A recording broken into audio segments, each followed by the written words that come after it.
छात्रों की लड़ाई अब सिर्फ छात्रों की नहीं रही। दिल्ली के जंतर मंतर पर धरना दे रहे छात्रों के समर्थन में अब सोनीपत के वकील भी खुलकर सामने आ गए हैं। छात्रों पर हुए कथित लाठीचार्ज के विरोध में शुक्रवार को सोनीपत बार एसोसिएशन ने न्यायिक कामकाज का बहिष्कार करते हुए वर्क सस्पेंड रखा।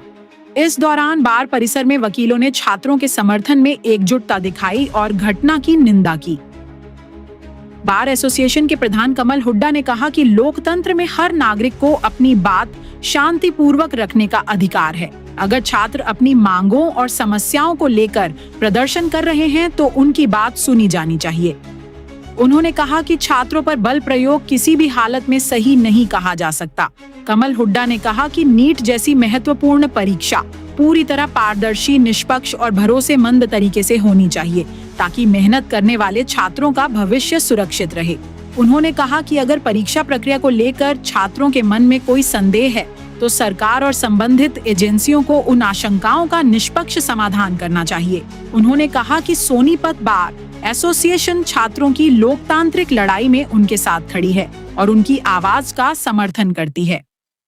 देखिए मैम, हमने जो है पहले जब 20 तारीख को लाठीचार्ज हुआ, जब भी हमारे सभी वकील साथियों ने इस बात को कंडम किया था और आज सुप्रीम कोर्ट और हाई कोर्ट ने भी इस बात को कंडम किया। उसी एवज में जो है हमने सभी विद्यार्थियों के समर्थन में ना अपना वर्क सस्पेंड कर रखा है और जो है इस तरह के अगर कभी दोबारा वारदात होती है तो हम उसकी घोर निंदा करते हैं। इस चीज़ को अवॉइड करने के लिए हमने सरकार को आज एक मेमोरेंडम देने का भी निश्चय लिया है।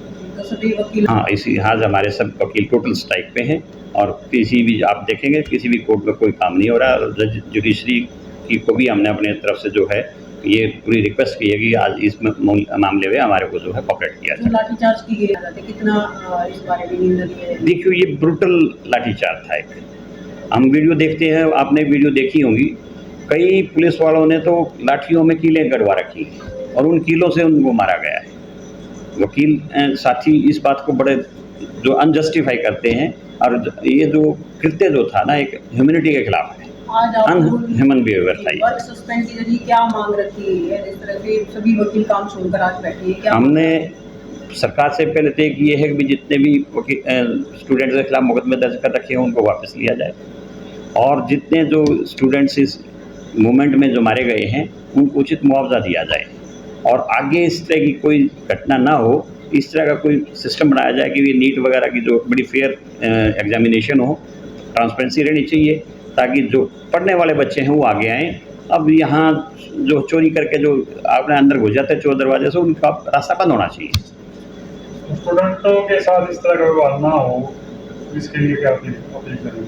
इसलिए ये है कि देखो ये स्टूडेंट्स का जो था मूवमेंट बड़ा पीसफुली मूवमेंट था और इसमें जो कुछ हो सकता है भी दहशतगर्द भी घुसे होंगे जिन्होंने ये मूवमेंट्स को ख़राब करने की कोशिश करी। वो किसी तरह भी जो सरकार भी कोशिश करती है हर मूवमेंट को दबाने की, तो इस तरह के अवॉइड करने के लिए स्टूडेंट्स पे कम से कम इतना तो ये जो है अमानवीय व्यवहार नहीं होना चाहिए। अब सरकार संसद में बिल लाने जा रही है जो पेपर लीक करने वालों के खिलाफ सख्त कानून बनाएंगी।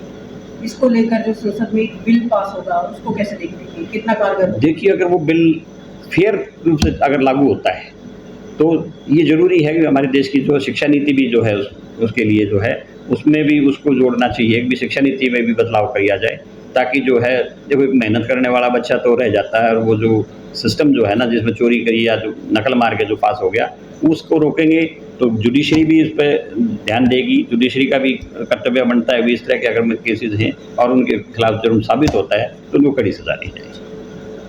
वकीलों का कहना है कि शिक्षा और युवाओं के भविष्य से जुड़े मामलों में संवेदनशीलता के साथ फैसला लिया जाना चाहिए। बार एसोसिएशन ने उम्मीद जताई कि सरकार छात्रों की मांगों पर गंभीरता से विचार करेगी और बातचीत के जरिए जल्द समाधान निकालेगी ताकि किसी भी छात्र को अपने अधिकारों के लिए सड़कों पर उतरने की नौबत न आए।